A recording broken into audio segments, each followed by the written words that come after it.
Assalamualaikum warahmatullahi wabarakatuh. Apa khabar semua? Ustaz harap semua anak-anak murid Ustaz dalam keadaan sihat walafiat bersama keluarga yang tersayang. Baik, untuk hari ini kita akan sambung mata pelajaran pendidikan Islam bahagian ibadah yang bertajuk Diriku Bersih.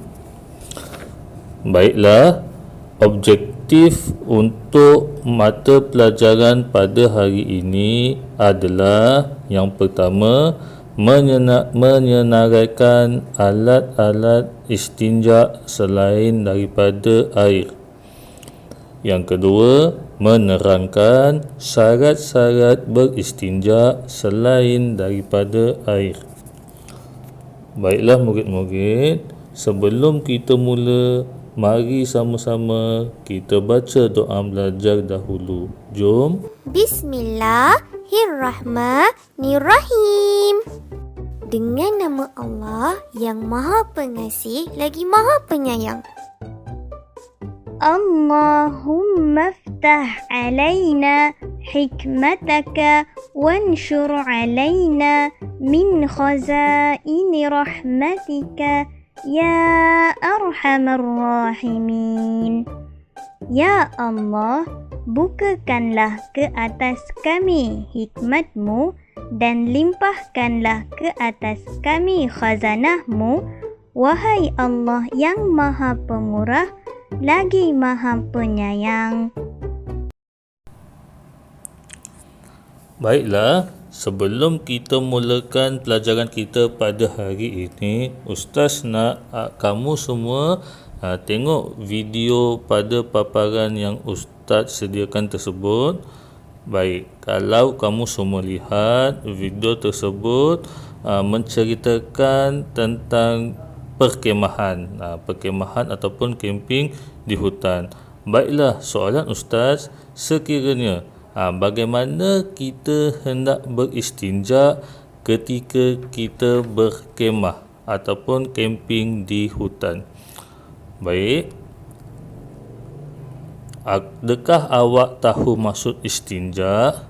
Maksud istinja adalah perbuatan menghilangkan najis yang keluar daripada kubul ataupun dubur dengan menggunakan air, benda-benda kesat atau kedua-duanya sekali. Secara ringkasnya, maksud istinja ini sama sahaja dengan maksud kita buang air kecil ataupun besar dengan menggunakan air ataupun benda-benda kesat. Seperti yang kita tengok video perkemahan tadi, jika kita ingin buang air kecil ataupun air besar, kita hendaklah menggunakan benda-benda kesat sekiranya tidak ada air di dalam hutan. Baiklah, mari kita lihat alat istinja. Alat istinja ada dua. Baik, Ustaz sebutkan yang pertama dahulu. Yang pertama sekali ialah air mutlak. Contoh air mutlak seperti air hujan, air laut, air sungai. Selain itu, air mutlak juga terdiri daripada air embun, air telaga, air salji dan lain-lain yang kita boleh rujuk balik pada tajuk pendidikan Islam tahun 1. Baik, kemudian alat istinja yang kedua adalah benda-benda kesat. Apa dia? Batu, tisu, kulit kayu kering, daun kering, kain yang tidak digunakan dan surat khabar. Apa persamaan barang-barang tersebut? Semua sekali mempunyai permukaan yang kesat. Baiklah murid-murid, Untuk seterusnya, Ustaz ada satu soalan. Adakah semua benda-benda kesat boleh digunakan untuk beristinja? Handset, telefon, mainan, itu semua benda-benda kesat. Tetapi adakah boleh digunakan untuk beristinja? Baik, sekarang kita tengok pula ciri-ciri alat istinja yang boleh digunakan. Yang pertama sekali, sifat barang tersebut mestilah benda-benda kesat seperti tadilah, batu, tisu dan lain-lain.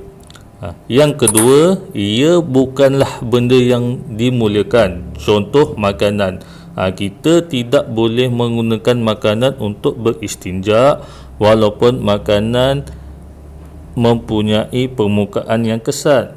Sebab apa? Sebab makanan adalah benda yang dimuliakan dan tidak boleh digunakan untuk beristinja. Yang ketiga, bersih dan suci, bukan daripada barang-barang yang kotor seperti najis ataupun darah. Yang keempat pula, benda tersebut bolehlah menghilangkan najis, bukan daripada benda licin seperti plastik ataupun kaca.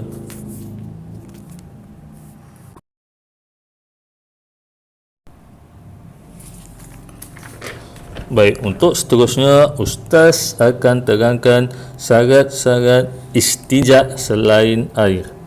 Baik, yang pertama, najis tidak boleh beralih dari tempat asal. Maksudnya, contoh kita hendak buang air, tetapi air kencing kita tu terkena peha ataupun betis kita. Jadi bila telah beralih, kita hendaklah menggunakan air. Kita tidak boleh menggunakan benda-benda kesat. Baik, yang kedua pula, najis masih belum kering.